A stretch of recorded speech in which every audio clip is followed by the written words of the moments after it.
በስመ አብ ወወልድ ወመንፈስ ቅዱስ አሃዱ አምላክ። ሕዝበ እግዚአብሔር ክርስቶሳውያን ኣብ ርሑቕን ኣብ ቀረባን ኮንኩም ነዚ ቅዱስ ዕለት እዚ ዘኪርኩም ኣብ ጾምን ኣብ ጸሎትን ኣብ ስግደትን ዘለኹም ናብዚ ቅዱስ ስፍራ ገስጊስኩም ኣብ ጾምን ኣብ ጸሎትን ኣብ ስግደትን ዝሓበርኩም ኩልኹም ሰላም እግዚአብሔር ይብጽሐኩም። ድሓን ሓዲርኩም ድሓን ውዒልኩም ድሓን ቀኒኹም ኣሜን። እቲ ኩሉ ዝኽእሉ ለባህሪ እግዚአብሔር ኣምላኽና ሕጂ እውን ብቅዱስ ፍቓዱ ሓይልን ጽንዓትን ሂቡ ግቡእና ክንፍጽም ብሰላም ናብዚ ቅዱስ ዕለት እዚ ዘብጽሐና ክብርን ምስጋናን ንዑ ይኹን።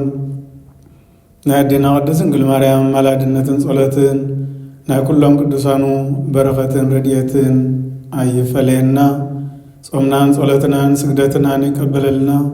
መስተስርያ ኃጢአት ደምሳሲ ኣበሳ ይግበረልና። ብሰላም ኣፈጺሙ ድማ ብርሃነ ትንሣኤ ንምርኣይ የብቃዕና። እነሆም በአረይ ከም ቅዱስ ፍቓድ እግዚአብሔር ኣምላኽና ናይ ዕለተ ስቅለት ትምህርቲ ብሕፅር ዝበለ ክንርኢና። ብዛዕባ ናይ ስቅለተ ክርስቶስ ትምህርቲ ነዊሕን ሰፊሕን እዩ። ብፍላይ ኣብ ዝተፈላለየ ቅዱሳት መጽሕፍቲ ተዘርዚሩ እኳ እንተሃለወ ብፍላይ ኣብ ድርሳነ ማሄዊ እንረኽቦ ሰፊሕን ረቂቕን ምስጢራዊ ትምህርትን ብዙሕ እዩ። እንተኾነ ግን ንዓና ብዝመርሓናን ንመምርሕን ንትምህርትን ኣብነትን ብዝኾነናን ሕፅር ዝበለ ቅዱስ ቃል እግዚአብሔር ክንርኢ ምስጢር ጥበቡ ይግለጸልና። ኣርእስቲ ትምህርትና መእተዊ እግዚአብሔርሰ ንጉሥ ውእቱ እምቅድመ ዓለም ወገብረ መድኃኒተ በማእከለ ምድር አንተ አጽናዕካ ለባሕር በኃይልከ ይብል ቅዱስ ዳዊት መዝሙር 74:2። እግዚአብሔር ካብ ቅድመ ዓለም ንጉሥ እዩ። እግዚአብሔር ቅድመ ዓለም ዝነበረ እዩ። ዓለም ካብ ዘይምንባር ናብ ምንባር ዝፈጠረ እዩ። ዓለም ኣሕሊፉ ዝነብር እዩ። ስለዚ እቲ ንጉሥ ነገሥታት ዝኾነ እግዚአብሔር ኣምላኽ ወገብረ መድኃኒተ በማእከለ ምድር ኣብታ ማእከል ምድሪ እትበሃል ቅድስት ቦታ መድኃኒት ገበረ ብዝበሎ ቅዱስ ቃል መሰረት ጐይታና መድኃኒና ኢየሱስ ክርስቶስ ድሕሪትና ኣዳም ዝሃቦ ናይ ተስፋ ድሕነት ቆጸራ ሰዓቱን ዕለቱን ምስ በጽሐ ብደሙን ወዲ ኣዳም ንምድሓን ኣብ ጎልጎታ ኣብ መስቀል ዝወዓለሉ ቅዱስ ዕለት እዩ። ማቴዎስ 27:33-38 ከመይ እቲ ዝተዋህበ ቆጸራ ውእቱ ነስአ ደዌነ ወጸሮ ሕማመነ ብሓቂ ንሱን ሕማምና ጸሮ ንስቓይና ድማ ኣብ ነፍሱ ጸዓኖ ንሱ ብሰሪ ገበና ቆሰለ ብሰሪ ኣበሳና ድማ ተኸትከተ ንሕና ሰላምን ተኽንረክብ መቕጻዕትን ኣብኡ ወረደ ተባሂሉ ብዝተነግረ ቃል ትንቢት መሰረት ነዚ ንምፍጻም እዩ ንዓይን ንዓኹም ንምድሓን በዚ ቅዱስ ዕለት እዚ ኣብ መስቀል ዝወዓለሉ ኢሳይያስ 53:4-5 እሞ ኣሕዋተይ ነገረ ድሕነትና በዚ ቅዱስ ዕለት እዚ እዩ ዝዛዘምን ዝፍጸምን። ነዚ ንምፍጻምን በረኸት ንምስታፍን ድማ ኢና ተኣኪብና እንጸውምን እንጸልን እንሰግድን ዘለና። ብሰላም የፈጽመና እግዚአብሔር። ነገረ ድሕነት ክንብል ከለና ቀዳማይ ጐይታ ዝተሰቕለሉ ዕፀ መስቀል ካበይ መጸ? ጐይታ ዝተሰቕለሉ ዕፀ መስቀል ካበይ መጸ? ቅዱስ ቃሉ ከምዚ ይብል ሃረገ ወይን ዘእምሃሲሶን ይትገዘም ወበጎልጎታ ይተከል። ሃረገ ወይን ኮነ መድኃኒትየ ዘእምሃበ እግዚአብሔር ይብል መጽሐፈ ገድለ አዳም ኣብቲ ካብ ገነት ዝወረደ ኣብ ቤት ሰሎሞን ኮይኑ ተኣምራት ዝገብር ዝነበረ ዕፀ መስቀል እዩ ጎይታና መድኃኒና ኢየሱስ ክርስቶስ ዝተሰቕለ። ካልኣይ ስለምንታይ ኣብ ቀራንዮ ተሰቕለ?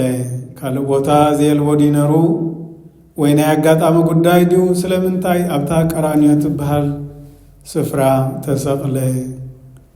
ኣብ ቀራንዮ ዝተሰቕለሉ ምኽንያት ጎይታና መድኃኒና ኢየሱስ ክርስቶስ ነቦና ኣዳም ሂብዎ ብዝነበረ ናይ ድሕነት ተስፋ ቆፀራ መሰረት መጺኡ ከድሕኖ ከሎ ኣብኣ ዝስቀለሉ ምኽንያት ኣቦና ኣዳም ኣብ መበል 930 ዓመት ምስ ዓረፈ ኣስከሬኑ ኣብ ቤተ መዛግብት ወይ ከዓ ቤተ ጸሎት ኣቐሚጦሞ ነበሩ።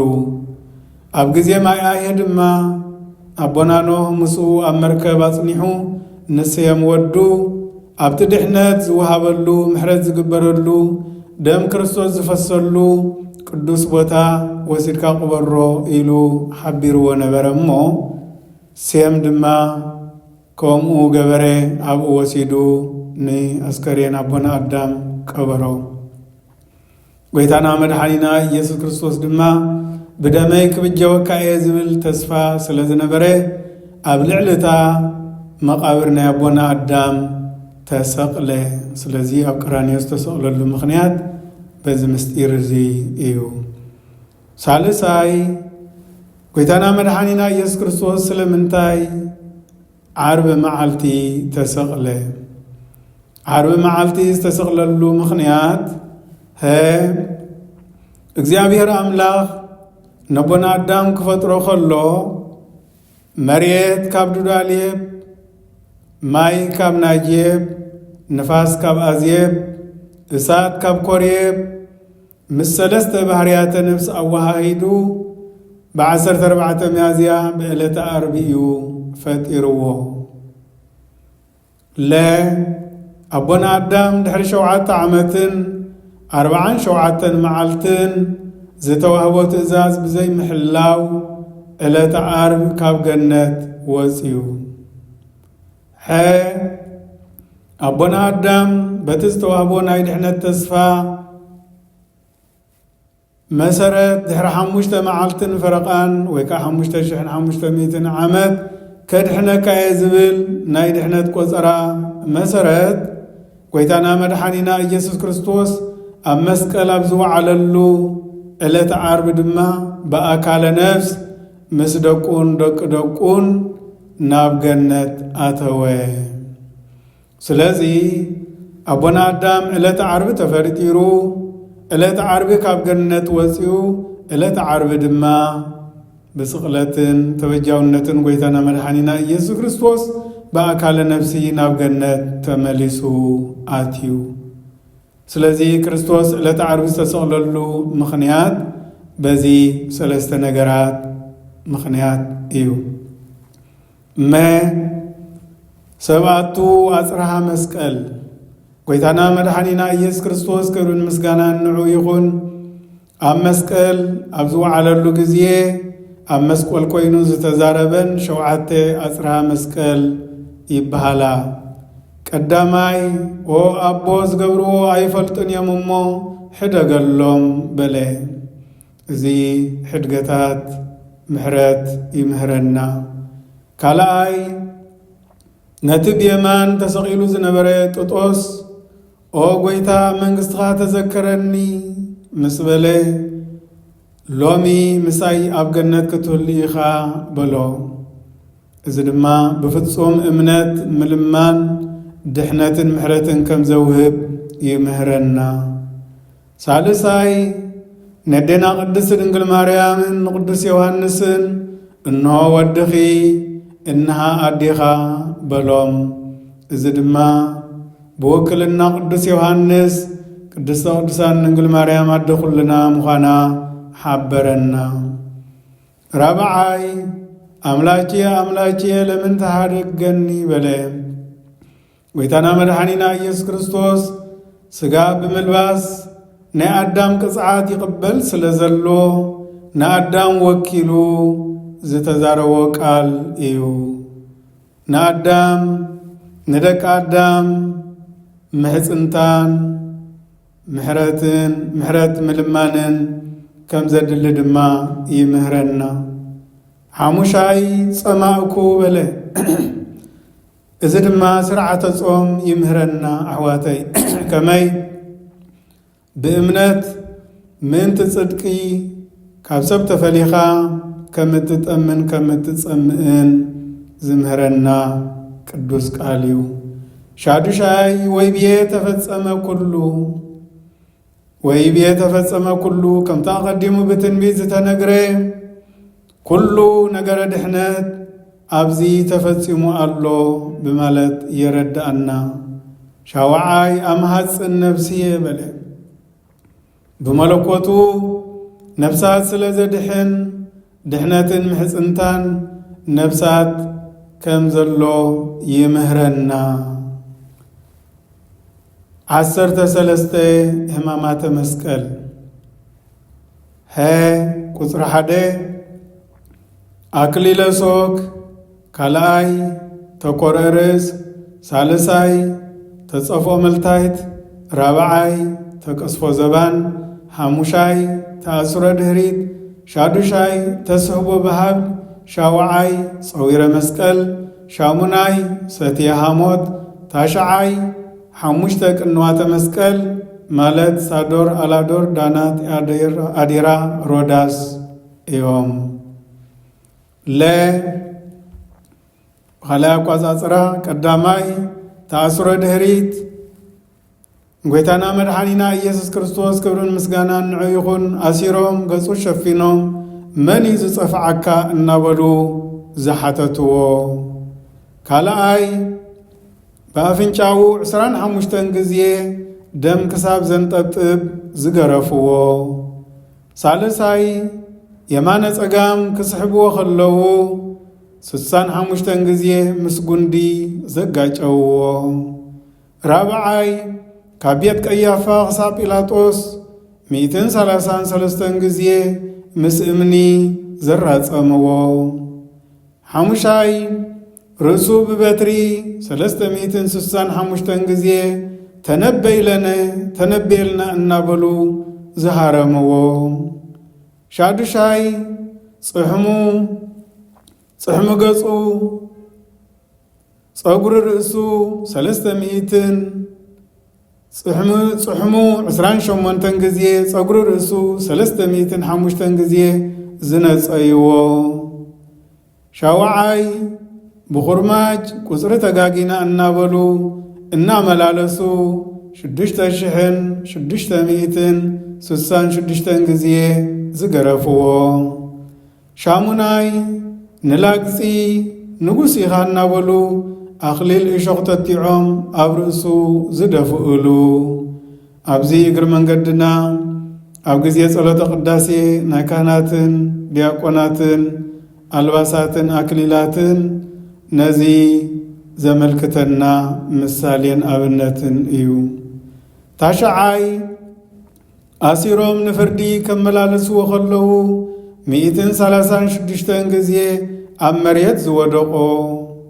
10ይ ብ5 ቅንዋት ወይ መሳምር ዝሸንከርዎ ጐድኑ ብኹናት ዝወግእዎ። 11 መሪር ሓሞት ዘስተይዎ። 12 መስቀሉ ተሰኪሙ 13 ጊዜ ዝወደቆን ዝተንስኦን። በል 13 ኣብ ዕንፀይቲ መስቀል ዝሰቐልዎ። ሕማማተ መስቀል 14 እውን ክቝጸር ከሎ ነዚ ኹሉ ኣጠቓሊሉ እዩ ድርሳነ ማህየዊ ይገልጸልናን ይምህረናን። ስለዚህ ሕማማተ መስቀል ክንብል ከለና ብ13 ብ14 ይግለጹ እዮም። በረኸተ ስቕለቱ ኣይፈለየና። ክርስቶሳውያን ምእመናን እግዚአብሔር እምበኣር እዚ እናሓሰብናን እናስተንተንታን ክንጽልን ክንሰግድን ይግባአና። كماي صمنان صلتنان سجدتنان بتمسطون بأفلطون سماو نجر بمحسابن كخون سلز قبؤو كومون مقبار بعلو يدقفنا سقلتي كريستوس كابي مصو وي سقلتي كريستوسن إذا مسكالون كما ينبرو نزبل سقلتي كريستوس أيهداويان تأكيبهم بزيتهم زريو زنبرو هزبي كويناتن والتان زحزو 587 نبرو تحبابرتن تحقاقستن دما 237 وزته نبرو إذا مسكالو ويتانا مدحانينا إيسوس كريستوس زسكالو اللو مسكال تسكيمو زنبري 17 أمت نبري درسانا ماهيوي يقلص لنا أبزي سقلتون مسكالون كنذكر كلنا ترجم في دلات ناي إذا مسكالون سقلتون دما كم زي صعب إيو قداماي ما مالت مكرا مسكال سي سقلت قرانيو ويكا قنوات لدت يبهالو كالاي ما 4 سي ويكا شوعته شمونته ويكا كلته ايوم ويكلته بخمزي يقصروا مالتي قصر اللوم تنفيدلات إذا مالت 4 تدمرو 7 تدمرو 8 تدمرو كلته يخون 21 إذي سنة فترة 21 أبونا آدم قدم مفتارو زنبري يملكتنا 21 سلسته انت مقلنا يدما 7 يخون 7 تفطرو آدم إيو سنة تفطرو أبونا آدمن أدينا حيوانن مالتيو كماي 4 بحريات السقا 3 بحريات النفس يخون 7 اسمها القصابة فتصموتو بحب إبراويان بفتصم ملوك قصري 4 بحريات السقا 3 بحريات النفسن أوهايدو بفتصم ملوك قصري እግዚአብሔር አምላክ ነቦና አዳም ከም ዝፈጠሮ የመልክተና ከምውን ቁጽሪ 7 ብ7 ሰማያት ብ7 ምስጢራት ቤተ ክርስቲያን ብ7 ማዕረጋት የመሰሉ እሞ ክንጾምን ክንጸልን ክንሰግድን ከለና ሕማማተ መስቀሉ ክንዝክር ከለና ንነብስ ወከፍ ፊደላት ከይተረፈ ትርጉሞም እናሐሰብናን እናስተንተናን أوجت 24 ساعات 7 ጊዜ ናይ ጸሎትን ስግደትን ክንፍጽም ከለና ነዚኦም ክንሐስብን ክንዝክርን ይግባአና 7 ጊዜ ናይ ጸሎትን ስግደትን ግዚያት እንብሎም ቀዳማይ ንዋም ዋንድቃስ ማለትዩ ሐሙስ ምሸት ويتانا مدحانينا إيسوس كريستوس زتتحزلو نمزكاريو ماتيوس 26:47 كالاي منفق ليليت فرق ليتي كابهانا ناب قيافا نابهانا زمالادسو نمزكاريو ماركوس 14:53 سالساي نج وكانوغو أبدباباي بيلاطوس زقومو نمزكاريو يوحنس 19:16 إذا دما حواتي نجي غنبل كلنا عدم هزاننتنا يملكتنا رابعاي سلست 6,666 استغرفو نمزكار قفوم اكزيو للي يقفوني زولو نمزكار يوحنس 19:1-5 እዚ ድማ እግረ መንገድና ዕድመ ንእስነት የዘክረና። ሓሙሻይ ስድስቱ ካብ ሊቶስጥራ ክሳብ ቀራንዮ 46 ግዜ እናወደቐን እናተንስአን ምእንታይን ምእንታኹምን ዝተጓዕዞን ቅንዋቱን ንምዝካር እዩ። ዮሐንስ 19:16 እዚ ድማ ኣሕዋተይ ዕብየት የመልክተና። ሻዱሻይ ተስኣቱ ብገዛእ ፍቓዱ ጐይታና መድኃኒና ኢየሱስ ክርስቶስ ቅድስቲ ነፍሱ ካብ ቅዱስ ሥጋኡ ምፍላዩ የዘክረና። ከመይ ሞተ ዘኢይመውት ሞተ ከመይ ስኣረሎ ሞተ ከመይ ሃይዎሙ ለሙታን ከም ዝብል እቲ ዘይመውት ሞተ ንሞት ክስዕር ሞተ ንምውታት ከተንስእ ወይ ከድሕን ሞተ ከም ዝብል ነዚ ንምዝካር እዩ። ሉቃስ 23:44 እዚ ድማ ዕብየት ወይ ከዓ ሽምግልና የመልክተና። ሻውዓይ ሰርክ ሞቱን ወሪደ መቃብሩን እንዝክረሉ እዩ። ዮሐንስ 19:31 እዚ ድማ ኣሕዋተይ ኔርካ ናብ ቤት ዘርካ ናብ ቤት ነርካ ናብ መሬት ከም ዝበሃል ዕረፍትን ዕለተ ሞትን ከም ዘሎ ዘተሓሳስበናን ዝምህረናን ቅዱስ ቃል እዩ። ካብ ኣዳም ክሳብ ልደት ካብ ልደት ክሳብ ስቕለት ዝመፁ 3 ምስጢራውያን ነገራት ኣለውና። ካብ ኣዳም ክሳብ ልደት ካብ ልደት ክሳብ ስቕለት እናተጓዕዙ ዝመፁ ምስጢራውያን ህያባት እዚኦም ከዓ ወርቂ፣ ዕጣን፣ ከርቤ ይበሃሉ። እዚኣቶም መጀመርያ ብመላእኽቲ ንቦና ኣዳም ዝተዋህቡ ካብ ትውልዲ ናብ ትውልዲ እናተመሓላለፉ ጸኒሖም ልደት መሰረት፣ ስቅለት ህንፃ፣ ትንሣኤ ጉልላት ስለ ዝኾነ ድማ ኣብ ጊዜ ልደቱ በቶም 3 ነገሥታት ገጸ በረኸት ዝቐረቡ ክኾኑ ከለዉ ኣብ ጊዜ ስቕለቱ እውን ከርቤ ኣገልግሎት ዝተፈጸመሉ ዓይነት ዕጣን እዩ። ትርጉሞምን ምሳሌኦምን ድማ እዚ ዝስዕብ እዩ። ቁፅሪ 1 ወርቂ ምሳሌ መንግስትነቱ ኮይኑ መንግስትነቱ ኣሚንና እንግዛኣሉ ትምህርቲ ይምህረና። ካልኣይ ዕጣን ምሳሌ ክህነቱ ስለ ዝኾነ ብክህነቱ ኣሚንናን ተማሂርናን እነምልኸሉ እዩ።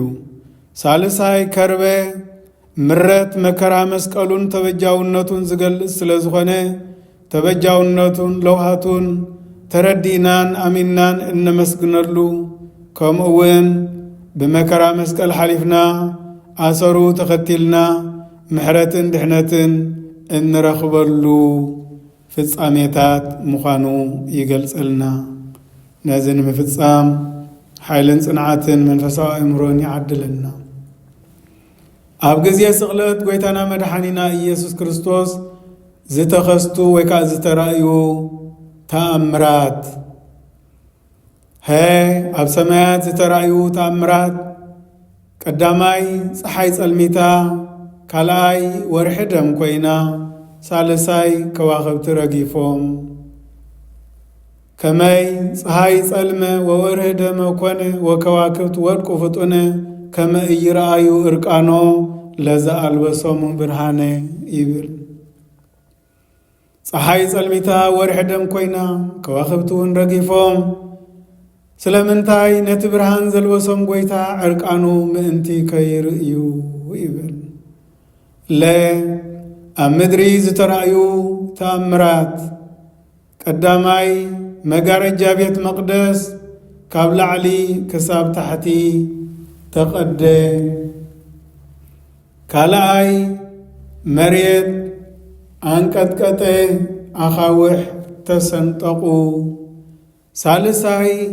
መቃብራት ተኸፊቶም ራብዓይ ካብ 500 ንላዕሊ ዝኾኑ ምውታን ተንሲኦም ማቴዎስ 24:29 ማቴዎስ 27:45 ከምኡውን 27:51 ክሳብ 53 ሓሙሻይ ኣብ ሮቅላ እትበሃል ሰይቲ ጲላጦስ ሓሙሻይ ምዕራፍ ኣብ ኣፍ ገዛኣ ስለ ዝነበረ بحدش علبا نقويتنا مدحانينا إيسوس كريستوس رهاسون دمون زنت أبتب سلزنبري بحدش علبا غيرا مصدرزتلو نمجمر يا غزيه سئله ما تمسكلو أبتا علبا تقرصه ازي مستي أب غزيه تنسايو مغنز فتح لي مقابر كفوت لي كيبلي نتوم حلوت مقابر كم موتان غيرو بسلطان ملكوتو زتنسو أملاخو سرح كله حيل أملاخنتو سلطان ملكوتو زغلز تأمراتاوي سرح ايو أبزي زبصعو فليات قالات ጸሎት لمنا دما اللونا نساتهم كازم سعو يوم هي بإبرايستي آمنستيت نبل آمنستيت مالت بإبرايستي تذكرن مالتيو كالا آي مجريا مالت اغزيو مالتيو سالساي مؤاغيا مالت قدوس مالتيو رابعاي مداسوتا مالت ليك مالتيو حموشاي أنتي فاسيلياسو بوست منغستك مالتيو لي بعربنيا قداماي آمنستيت بصور زنبركا مالتيو كالاي مجريا نداوي مالتيو سالساي مؤاغيا اساتاوي مالتيو رابعاي مداسوتا نبلبلاوي مالتيو حموشاي أنتي فاسيلياسو أنا كموتلكا زبل ترقم حزوم يركبو إذن زسعو أسمات دما بزتفعلا ليقامقا خوينوم سم أملاخ خوينوم لمنا زحزو إيوم قداماي كريالايسون نبل كريالايسون بوكبتي كوينو محرنا مالتيو كالاي ابنودي بوكبتيك سماملا كوينو محرنا مالتيو سالساي تاوس بغريخ كوينو محرنا نبلو ويكا محرنا مالتيو رابعاي ماسياس بصرئي كوينو محرنا مالتيو حموشاي إيسوس بغز فوس ويكا مدحانيت كوينو محرنا نبلو شادشاي كريستوس بغز كبور مالتيو محرنا نبلنا خان لمن شاوعاي أمانوئيل بغز تسبيتن ملكوتن ويكا أملاك كله سب كله أملاك زخوني مالتيو سلازي تسبيت ملكوت كنبكلنا آمانو مالت كم تسبيت إيل مالت كم ملكوت يمثلو شاموناي تسبوتا بغريخ حياواي غزائي مالتيو سلازي نزم كلهم بزي تفعلالي وانقوا ببزلوو الناس أوعنا كريالايسون النبل محارنا النابلنا سمونا صوعنا النصليون النسجدون لمنان صلاتين النقرب اللهم قدوسان قالات يوم متقللي كابسوني كساب عربي نناي ساعتو مستيرن ملختن زلوم أبوناتن كابولين حديثن من باباتن سبكتن وانجيلاتن بسجدت تسنيهم يوم زبصحو أحواتي نزيهم كلهم كنتنتنهم جزيه سلزي أكل نابنت نايلوم معلتي نعرب سقلت كنت أكس نعرب سقلت أبونات قدامي ناينج ويكا ناينجو بتسعتو هاليتا بتشعت هاليتا هالي لويالنا نأمن همامو لزي همم ركزة قبه نأمن وكنوات إدويه نأمن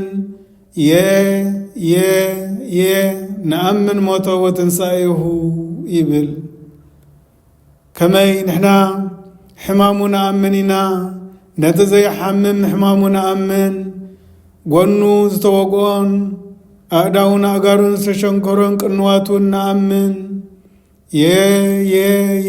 نأمن موتو تنسايو مماتون تنسايون إن أمنا بون لمنن نمحس أننا لنا نبل كالاي ناي 3 ساعات بتشعت هاليتا أريتو مسكالو صوري يسكلو هوري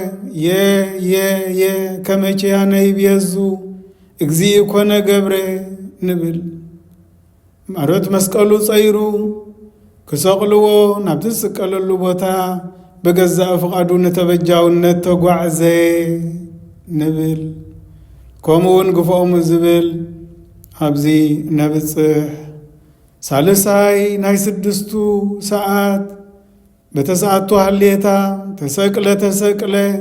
تسكله وهم بيزا كله كونه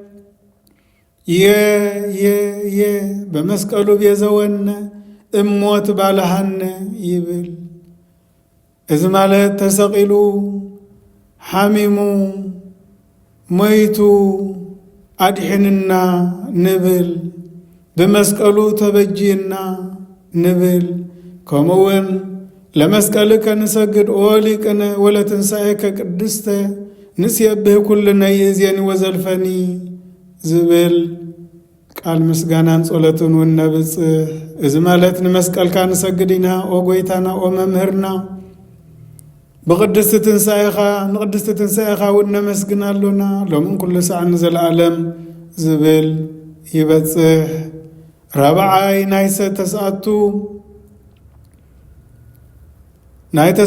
بتسعتو هاليتا سوى سكلو لأجزيين ፀሐይ ጸልመ ወወርህ ደመ ኮነ አድለቅለቀት ምድር ወተከስቱ መቃብራት እወ ምሰቀልዎ ከምዚ ዝገለጽና እየቀዲምና አይሁድ ምሰቀልዎ ፀሐይ ጸልመተ ወርህ ደም ኮነ አድለቅለቀት ምድር ወተከስቱ መቃብራት መሬት አንቀጥቀጠት መቃብራቱን ተኸፍቱ ይብል ሐሙሻይ ዘሰርክ ናይ 11 ሰዓት በተሰዓቱ ሃሌታ ንዝየኑ ዘአምላክነ ሂሩተ ትሕትና ወየዋሃተ ዘንበለ አቅም እንዘይጼልዎ ይጻለሙ ወእንዘይሐምምዎ ይተቀየመሙ ይብል ንዝየኑ ንነግር ዘአምላክነ ሂሩተ ናይ አምላኽና ለዋሃትን ትሕትናን መጠን ዘይብሉ ትሕትናን ለዋሃትን ፍቅርን ተበጃውነትን ንነግር ንብል እንዘይጼልዎ ይጻለሙ ጸርፎ ከለዉ አይጸረፎምን ወእንዘይሐምምዎ ይተቀየመሙ ክገርፍዎን ኮቕስልዎን ከለዉ አይተቀየመምን ክሰቕልዎ ከለዉ አይተቀየመምን እኳ ደኣ ብዘይ ፍልጠት እዮም ዝገብሩ መሕደገሎም በለ እዚ እናበልና ኣሕዋተይ ብጸሎትን بسجدتن استسنى زيما النبصحنا صلاته عرب سقلت نكايد إذا كله سرعة صلاتن سجدتن أحواتي كوسعنا ليت جمرو كسب عرب مشيت بودا مريمن مزمورات داويتن كالوت قدوسات مصحفتن جبر هماماتن أبونا زب سماياتن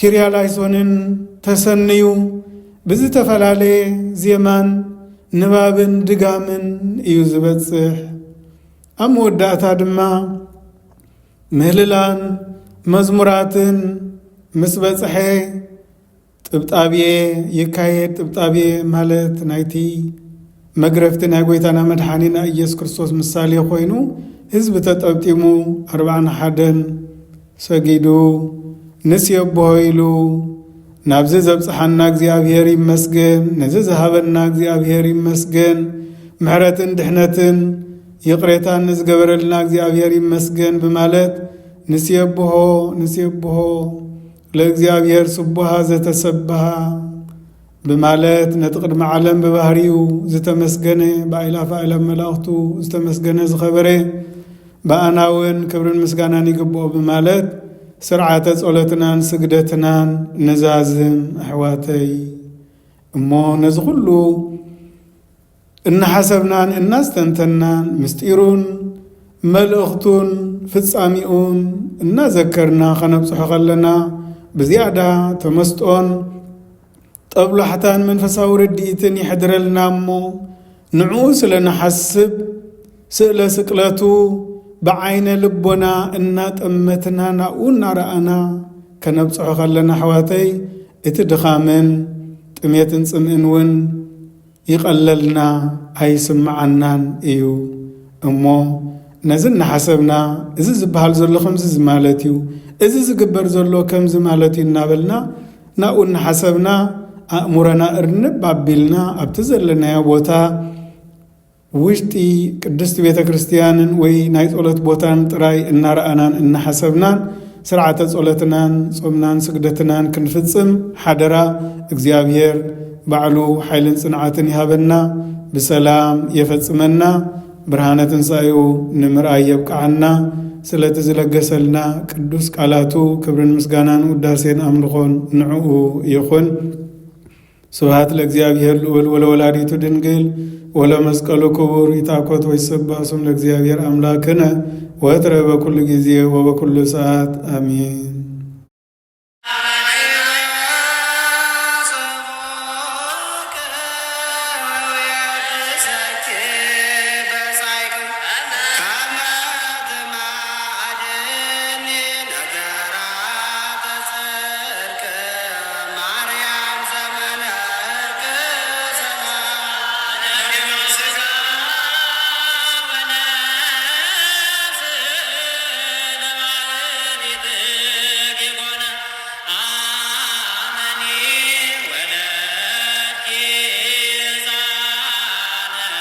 Yeah.